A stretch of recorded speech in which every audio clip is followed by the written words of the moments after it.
Hello, Assalamualaikum. My name is Muhammad Azidi, matric number 1914239, and I will be presenting on the results and My discussion. name is Muhammad Fahmi bin Jalilluddin and my matrix number is 1914831. Assalamualaikum warahmatullahi wabarakatuh. My name is Muhammad Adam bin Azman. Metric number 1927137. Assalamualaikum warahmatullahi wabarakatuh. My name is Ahmad Iman Ikmal bin Adanan. My metric number is 1915025. And we are from group 3, and today we will conduct a heat conduction experiment. So, first of all, what is heat conduction and how it works with heat transfer? Matter is made up of atoms and molecules. Energy causes these atoms and molecules to always to be in motion, either bumping into each other or just vibrating back and forth. The motion of these atoms and molecules creates a form of energy called heat or thermal energy. Heat transfer is the transfer of the energy from a warmer object to a cooler object. What is needed for the heat transfer to take place is a difference in temperature between two objects. Without this difference, no heat transfer can take place. Heat can be transferred in three ways. First, by conduction, second, by convection, and last one is by radiation. But in this experiment, we will focus on conduction only. Conduction is perhaps the most common and occurs regularly in nature. In short, it is the transfer of heat through physical contact. In other words, conduction is the heat transfer process in which heat travels from particle to particle, from hotter end of an object to the colder one without the actual displacement of the particles. So basically, this transfer occurs at the molecular level from one body to another, when heat energy is absorbed by a surface and causes the molecules of that surface to move more quickly. The process of heat conduction depends on four basic factors. The first one is the temperature gradient. The second one is the cross-section of materials involved. The third one is the path length. And the last one is the properties of those materials used. The principle of this experiment is the heat transfer by conduction is determined by heat traveling through a solid material. The objective of this experiment, first, to observe heat conduction through a solid material, and second, is to understand how heat conduction takes place. Okay, now I will be talking about the experimental work. Now, first of all, I would like to mention all the equipments used in our experiment. First of all, starting with a metal spoon.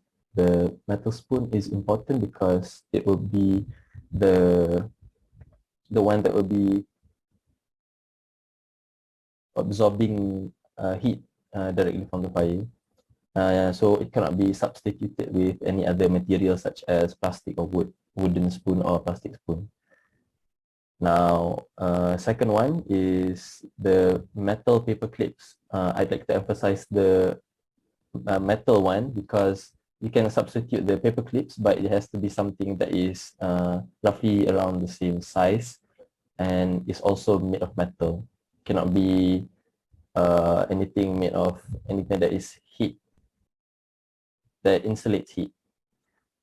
Now, for the third one is a lighter. This will be our heat source. You could use any other materials that can produce heat or fire, such as a match, using matchsticks, or maybe using your stove, which is probably not quite practical.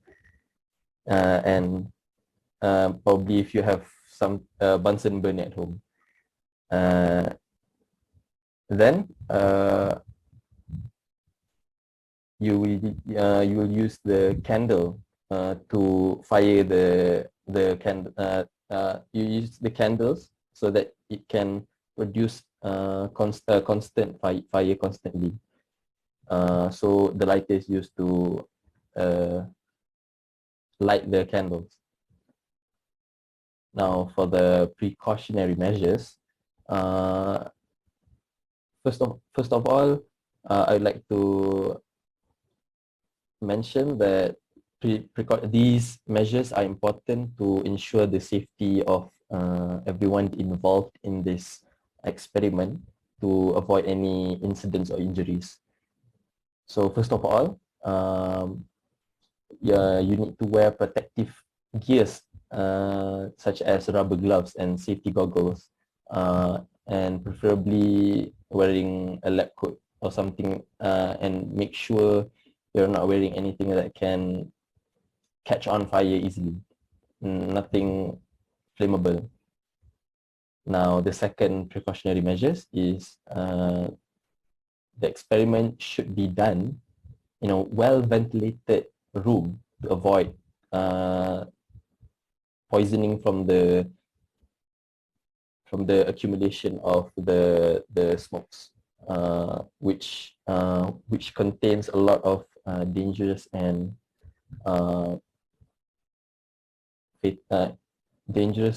substances such as carbon monoxide, which can lead to carbon monoxide poisoning.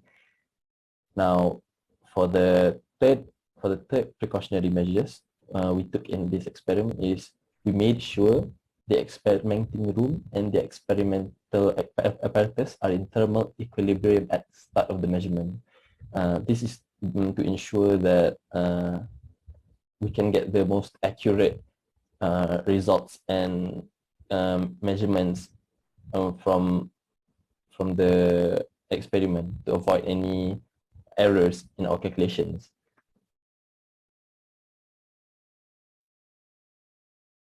As you can see, madam, I am right now trying to put this paper clip up on this metal spoon. So first of all, we need to be careful here because this is fire, and it is not, when you do experiment with fire, there is always something bad might happen if you do not cautious enough. So we just put this hairpin here, it has this paper clip here, and just wait for a few seconds until the candle harden up. The wax.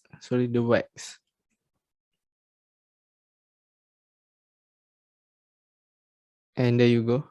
That is the first one. And this here, I repeated a few times. Actually, this is 2 centimeters and this is 2 centimeters. And I'm gonna show you about the procedure. So here, we got a candle, and I already finished the setup. Okay, first of all, so I'm gonna use this lighter to lighten up this candle.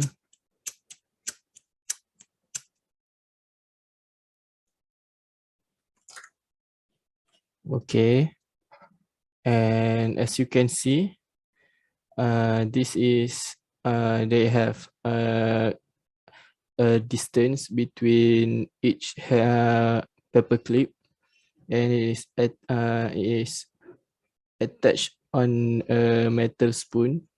So the thing is, we're gonna hit this part and we will see which one will fall first. Oops, okay, you can see it's quite strong.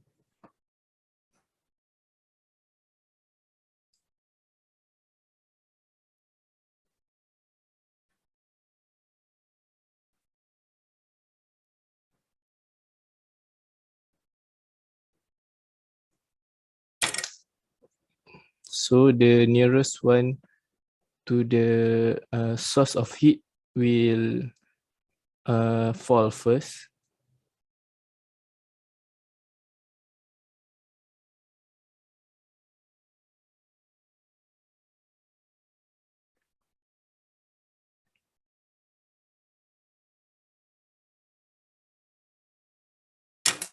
And then you go the second one. The second one that closest to the source of heat.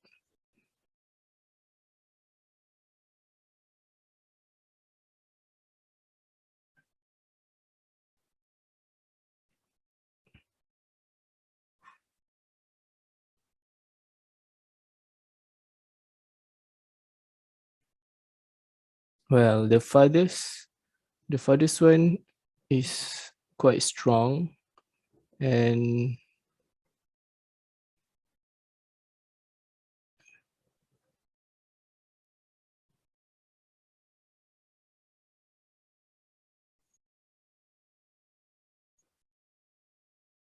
as you can see, I am in my room right now, so there will be no external source of heat except for this candle. Okay, there you go, the last one. Thank you, madam. The distance between one pin to another actually roughly 2 centimeter apart. So as we can see, the first one, the nearest one fall first, and the farthest one fall the last. Thank you. That's all from me, madam. Okay, so my part, the results and discussion.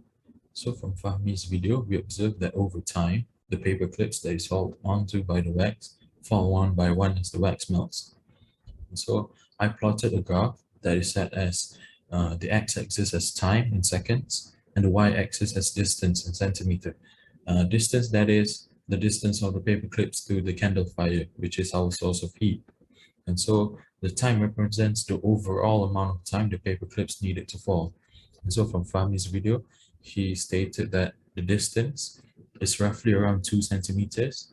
And so for the first paper clip, I put it as 0.5 centimeters because it is the distance between the clip and the source of fire, the source of heat, sorry, which is the candle fire. And so I've plotted a graph here, which we can see clearly and understand the experiment even more clearly.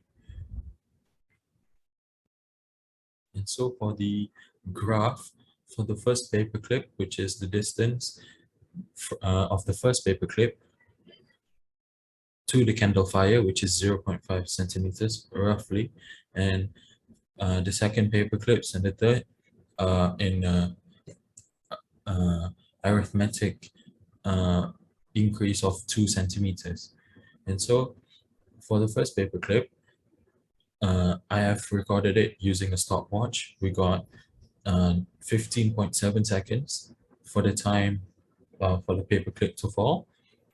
For the second paper clip, the distance 2.5 centimeters.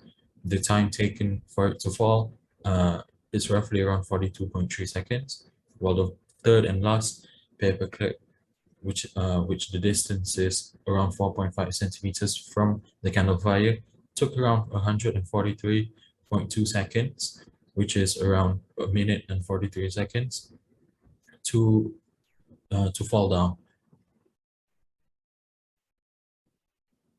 And so for the discussion, the heat is transferred from one particle onto the next in a continuous cycle where it finally reaches the last clip.